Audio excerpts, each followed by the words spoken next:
नाज़रीन आदाब, न्यूज़ 18 उर्दू में आपका इस्तकबाल है। मैं हूं विशाल आजम और आप देख रहे हैं अब खबर खास में हमारा खास मौजू।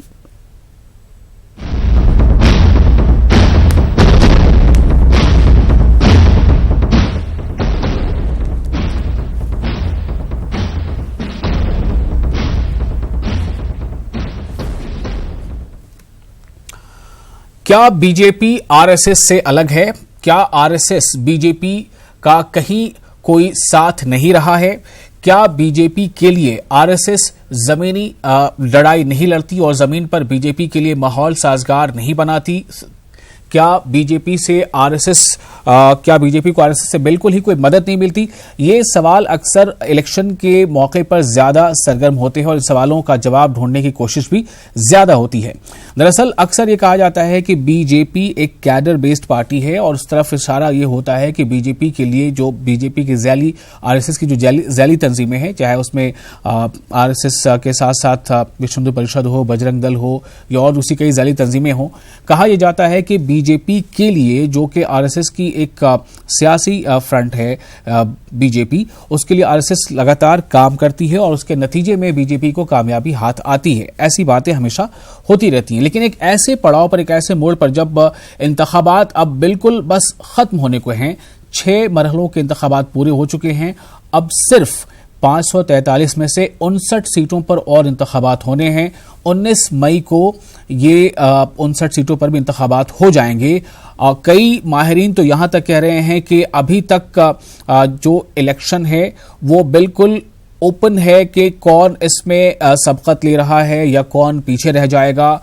पिछली बार के मुकाबले क्या इस बार किसी पार्टी की लहर है या नहीं है, ये तमाम चीजें अभी चर्चा में हैं। इसी बीच मायावती ने एक ऐसा स्टेटमेंट दे दिया है जिसको लेकर सियासत में एक खलबली मची हुई है और इससे एक सवाल यह भी पैदा हो रहा है कि क्या बरसर इक़्तिदार जमात और उसकी जो और जैली तंजीमें हैं या आरएसएस की जैली तंजीमों में से एक बीजेपी जो सियासी फ्रंट है आरएसएस का, ऐसे में क्या अंदर में सब कुछ ठीक ठाक चल रहा है या नहीं चल रहा है? ये एक नई बहस शुरू हो चुकी है और अगर ये बहस इसमें जरा भी सच्चाई है तो इसका मतलब साफ तौर से ये है कि इस बार 2019 के लिए जो आम इंतखाबात हो रहे हैं और उसके नतीजे जो भी आएंगे, जिस तरह से बरसर इक़्तिदार जमात ने इस इंतखाब को लड़ा है किसी एक दो खास नामों के सहारे, एक नाम के सहारे या फिर एक दो खास दिमाग के सहारे, इसका मतलब यह है कि आने वाले दिनों में अगर कुछ बेहतर होता है तो क्रेडिट, और अगर बेहतर नहीं होता है तो उसका ठीकरा भी शायद उसके सर पे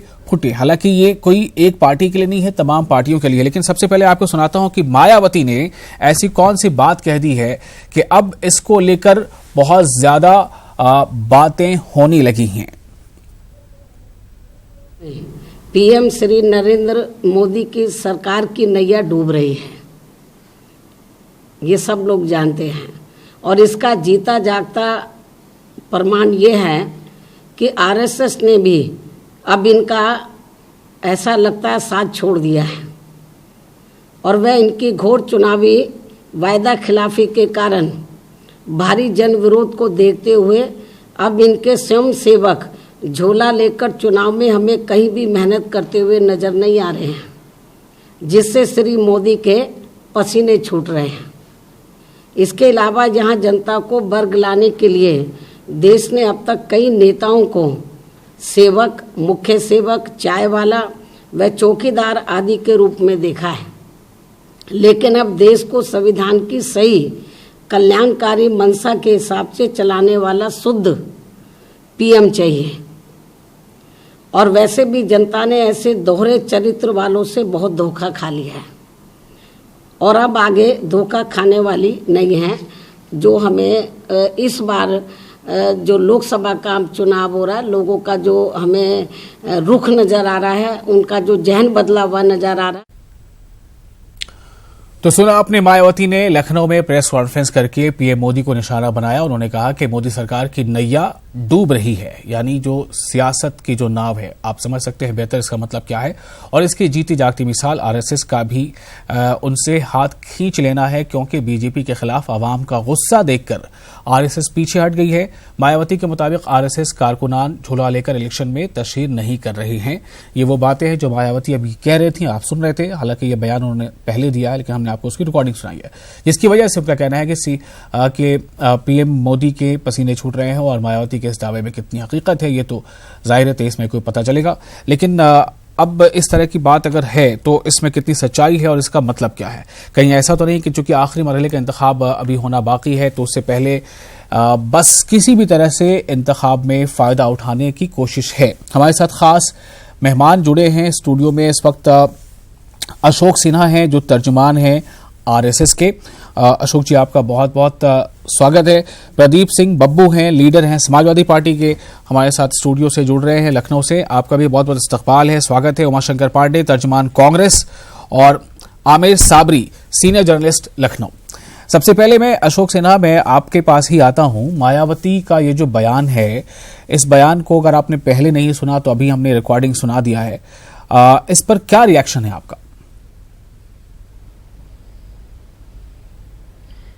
मैं समझता हूं कि एक राजनीतिक बयान है और अपने कार्यकर्ताओं के मनोबल को बनाए रखने के लिए, और जो जमीनी हकीकत उन्हें पता चल रही है कि गांव किसान के लोग जो हैं वह सब मोदी की सरकार को शायद पसंद कर रहे हैं। उनका विचार किसी एक मायावती से ही बंधे रहने का नहीं है। तो इस डैमेज कंट्रोल के लिए उन्होंने एक राजनीतिक और मनोवैज्ञानिक बयान दिया है कि भाजपा एक डूबती नाव है और हमारे कार्यकर्ता जो उधर लपक रहे हैं उनको जाना उचित नहीं है, वो हमारे साथ ही बंधे रहे। मैं समझता हूं ये एक राजनीतिक बयान, ये मेरा एक आकलन है।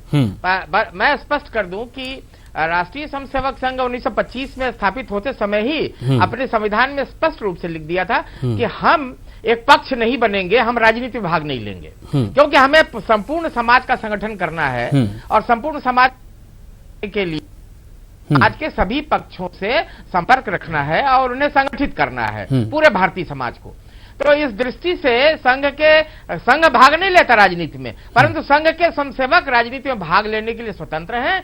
और वह जब देखते हैं कि देश की बात आती है, राष्ट्र के हित की बात आती है, तो वह सदैव चुनाव के समय में साथ देते हैं, सहयोग करते हैं ऐसे दल का जो देश के हित में काम करता है।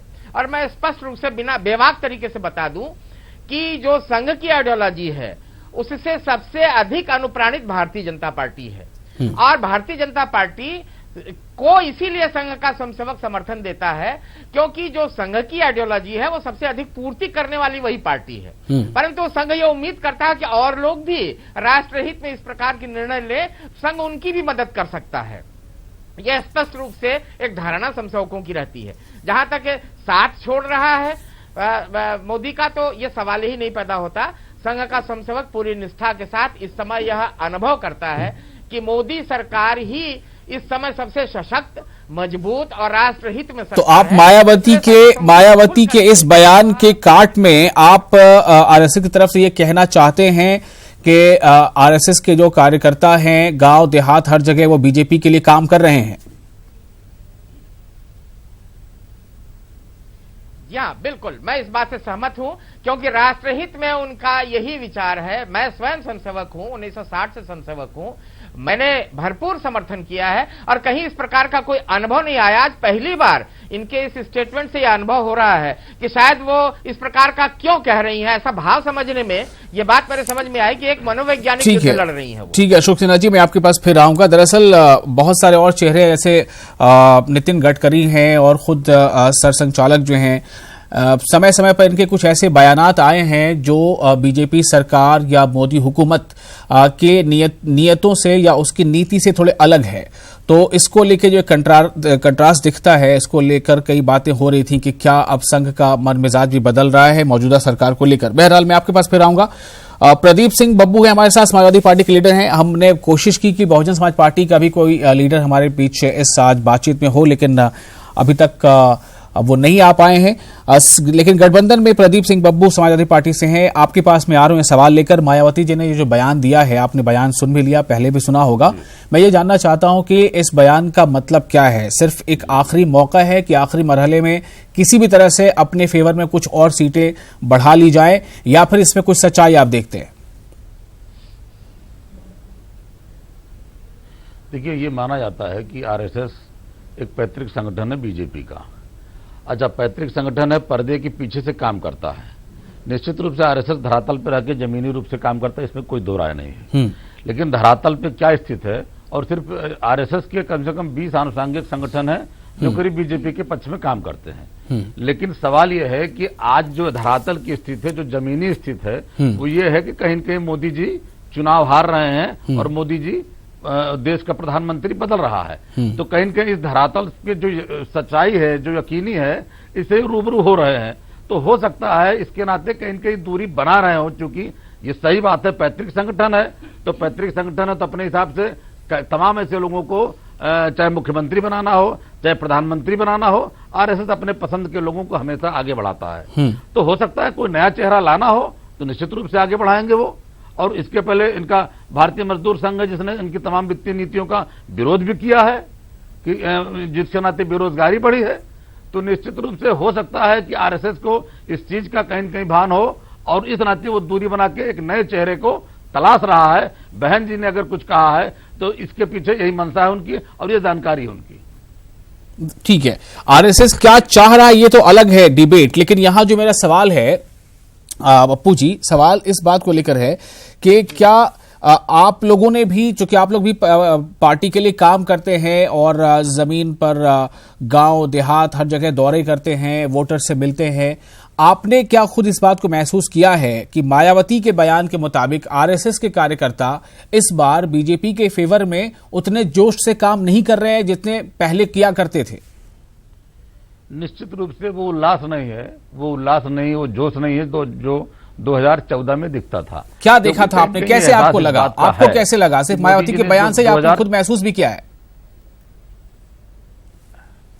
नहीं, मायावती जी का बयान तो आज आया है जी। लेकिन हम लोग क्षेत्र में काम करते हैं, क्षेत्र में लोगों से मिलते हैं, तो निश्चित रूप से कहीं न कहीं मुलाकात सुबह समय हो भी जाती थी इन लोगों से। लेकिन ऐसा चुनाव, ये पहला चुनाव है जिसमें बहुत कम मुलाकात हो रही है। तो कहीं न कहीं ये लगता है कि 2014 का जो वायदा किया था मोदी जी ने, अच्छे दिन आने वाले हैं, वो अच्छे दिन तो आए नहीं। आज गरीबी की हालत यह है कि 2014 में जो स्थिति 54 नंबर पे था ग्लोबल इंडेक्स में, अब 104 नंबर पे हम पहुंच गए हैं।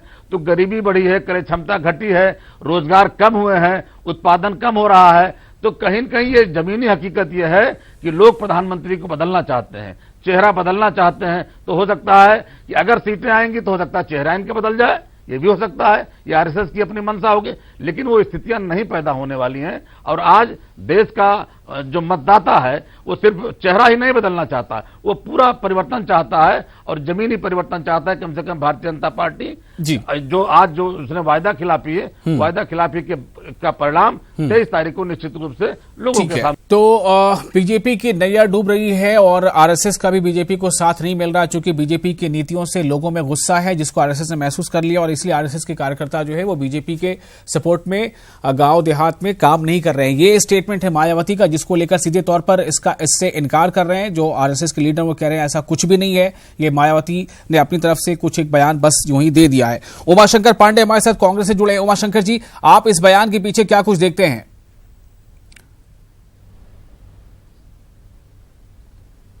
देखिए, ये बयान निश्चित रूप से इस पर विचार किया जाना चाहिए जी। मायावती जी का आरएसएस के प्रति इतना गूढ़ और विशिष्ट ज्ञान कैसे है, वो भी एक बड़ा प्रश्न है। हो सकता है मायावती जी की नजदीकी रही हो पहले भी, हालांकि वो बीजेपी के साथ मिलकर उत्तर प्रदेश में कई बार सरकार बना चुकी हैं, इसलिए उनका आरएसएस का ज्ञान होगा, इसलिए इसको गंभीरता से लिया जाना चाहिए। देखिए, जहां तक मैंने समझा है, आरएसएस अभी जैसा सिन्हा साहब कह रहे थे, देखिए आरएसएस एक दोहरे चरित्र वाला संगठन है। वो मैं नहीं कह रहा हूं, सिन्हा साहब की बातों से ही स्पष्ट हो जाता है। ये एक तरफ अपने आप को कल्चरल ऑर्गेनाइजेशन कहते हैं, दूसरी तरफ भाजपा के लिए ऊंट भी मांगते हैं और झोला लेके लोगों को गांव गांव प्रचार के लिए भी भेजते हैं और कहते हैं कि हम सबकी मदद करते हैं। आरएसएस अगर इतनी ताकतवर होती तो 1925 में 27 सितंबर 1925 में बनने के बाद इतने चुनाव देश में हो गए, कितनी बार भाजपा को ये जिता पाए वो आरएसएस वाले भी जानते हैं और देश भी जानता है। देश ये जानता है कि कल्चरल ऑर्गेनाइजेशन के पीछे भारतीय जनता पार्टी को मदद करने वाला ये उनका मदर ऑर्गेनाइजेशन है, ये देश का हर व्यक्ति जानता है। फिर ये क्यों दोहरा चरित्र अपनाकर झूठ बोलते हैं, हमें इसमें भी आपत्ति नहीं है। हम तो जनता के आशीर्वाद से बार बार चुनाव जीतते रहे हैं। लेकिन इसमें एक बात समझने की जरूरत है कि जब अटल बिहारी वाजपेयी जी देश के प्रधानमंत्री थे तब भी अंतिम समय में उनके और आरएसएस के बीच दूरियां बढ़ गई थी। भाजपा के तमाम नेता जो आरएसएस से आते थे वो अटल जी के पास जाने से डरने लगे थे। ये आरएसएस ने एक तरीके से पाबंदी लगा रखी थी। रीजन क्या था? आरएसएस को पता था कि अटल बिहारी वाजपेयी जी जिस झूठ पर सवार हो गए हैं उनकी हार तय है और इस कारण वो हार का लेबल अपने ऊपर नहीं लेना चाह रहे थे। आज वही परिस्थितियां फिर पैदा हो गई हैं जब आरएसएस भी जानता है और देश भी जानता है। ठीक है, आमिर साबरी हमारे साथ हैं, सीनियर जर्नलिस्ट, काफी देर से इंतजार में हैं। आमिर साबरी, आपने मायावती का बयान भी सुना और जो हमारे ये जो 3 मेहमान हैं आरएसएस से, एसपी से, कांग्रेस से, इनको भी सुना। अब आप मुझे बताइए कि बयान सिर्फ बयान देने के लिए था या इसमें कुछ सच्चाई नजर आ रही है आपको? एक पत्रकार कैसे देखता है इसे? विशाल साहब जी, एक गालिब का एक शेर है कि बेखुदी बेसबब नहीं गालिब कुछ तो है जिसकी पर्दादारी है।